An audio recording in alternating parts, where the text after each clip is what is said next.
Hello, beautiful soul pleasers. So here we are for the live session this morning. For those of you who saw the event starting at 10:30 a.m. today, Adelaide time. So I'll just wait to see whether anybody is going to come on live. If you end up watching this recording, there'll just be probably a minute or so at the beginning where I'm waiting for people to join me. Hello, Di, how you going? Great to see you. Hello, Carla, how are you? So you might be able to fast forward that first minute while people are coming on, and then you can join in to see the content. But even if you miss the live, please feel free to post below the live recording with your questions and your comments, because I really want this session to be interactive so I can find out exactly how I can serve you.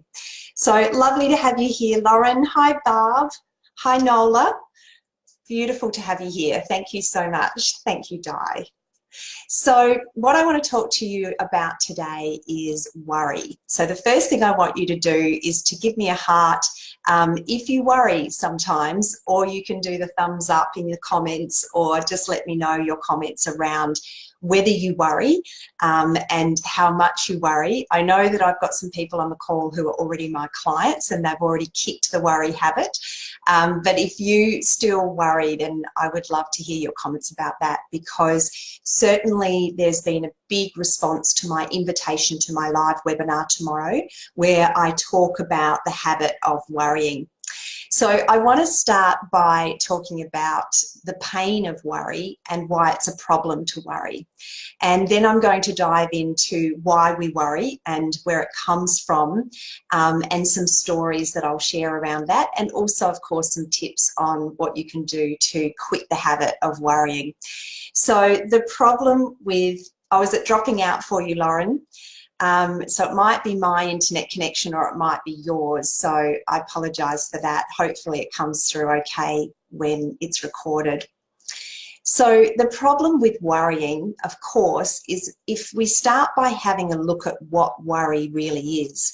And when you break it down, it's really just a string of negative thoughts. So one negative thought after another.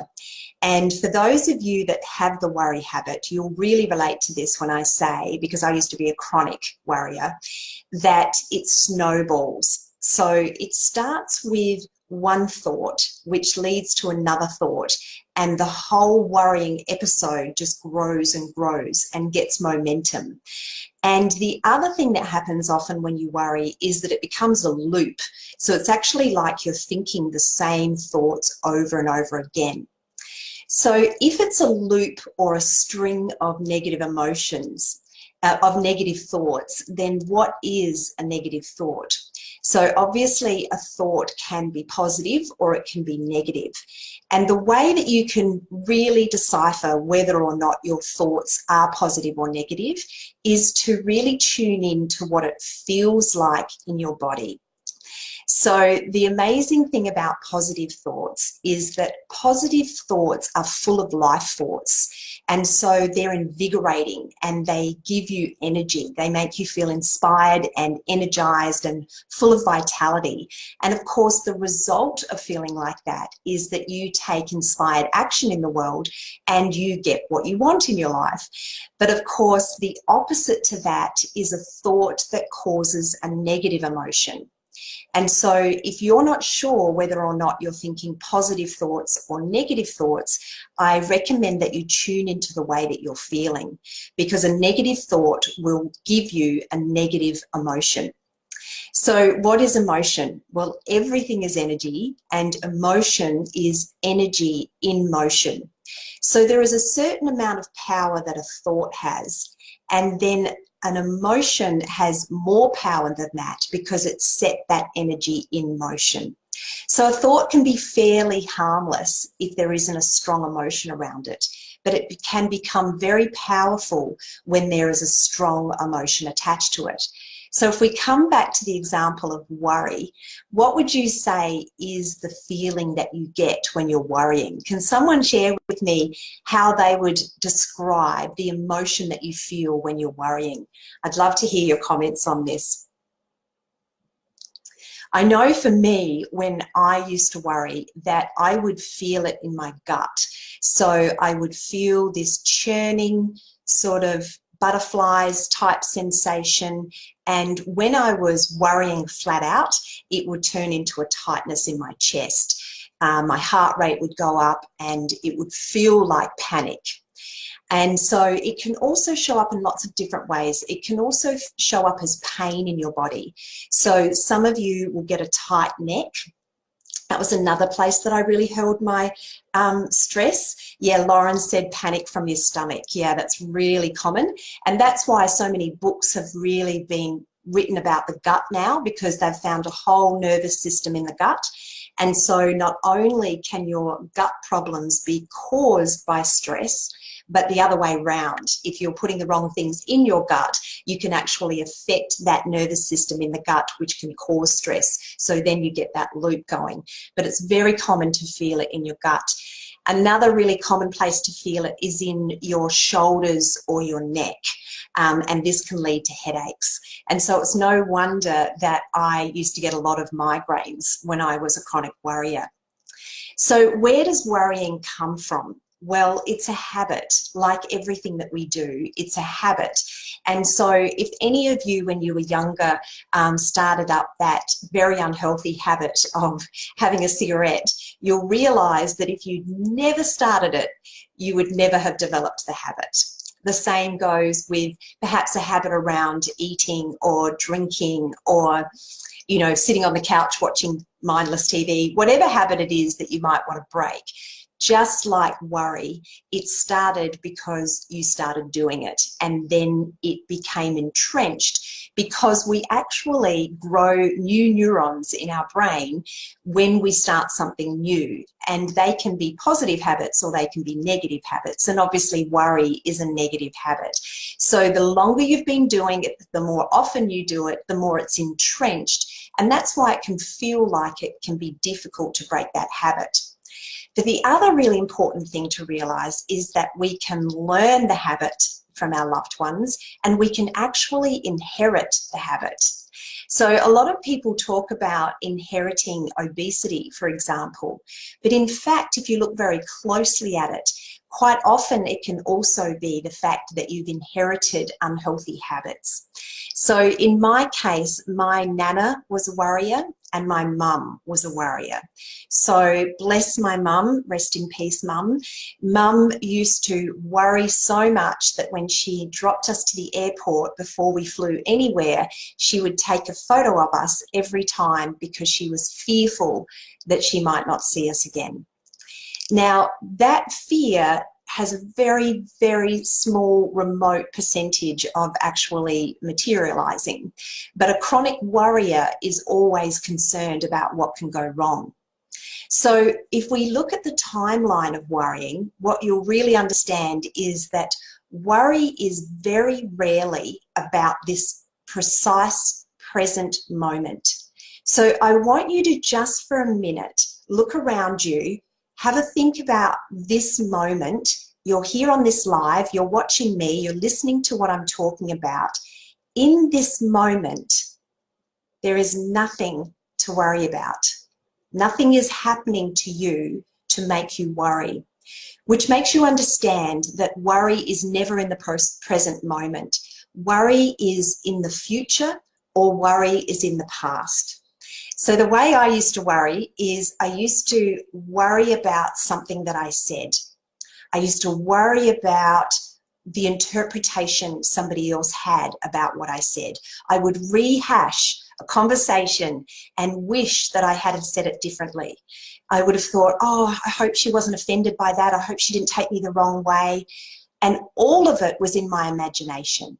I was making it up because I didn't know what the other person thought about what I said, but I was guessing, and it was to the negative slant, which was related to how I felt about myself and how I placed so much importance on what other people thought of me.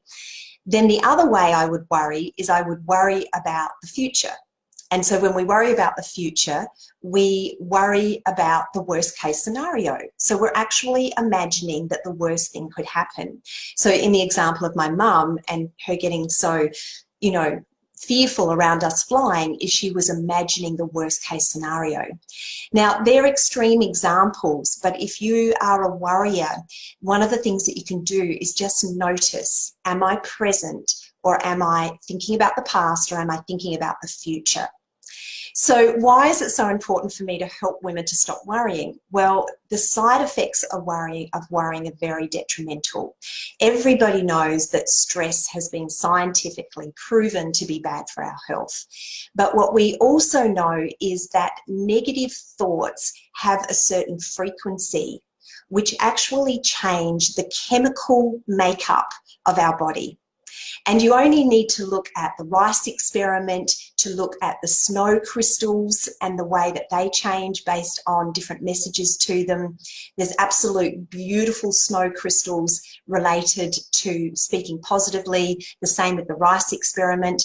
Plants die when you give them hate messages. They come back to life when you love them. So these negative thoughts that we have are actually changing the chemical makeup of our cells. And so we develop illness. Now, that illness can show up in lots of ways. It can show up as anxiety, it can show up as depression, it can show up as physical illness like heart disease, like cancer, all of those things. So just for your health's sake, it's really important for you to become aware of your worry habit and start to shift. So I want to share a couple of interesting stories about worry. So my dad always had a type A personality, and he suffered numerous heart attacks in his lifetime and many strokes. So he was that real high blood pressure, go-getter type person, and, you know, he would yell and scream and shout, and, you know, that was his personality. Now, in recent years, because of his stroke, he has actually had short-term memory loss. And one of the amazing side effects of that is that he has been forced to live in the present moment. So he can't remember to worry about what just happened because he's forgotten what's just happened. So every moment is a new moment of wonder for him. So his whole personality has changed. Now, I believe that because he has shifted into a positive way of being, that this has increased his consciousness. And when we have increased consciousness, we naturally become more of the truth of who we are. And so in his nursing home now, after spending years being a self-confessed selfish person, when he met my mum, he said, I just need you to know the only person I care about is me. Why my mum hung around, I'll never know, but thank you to both of you because that's why I'm here.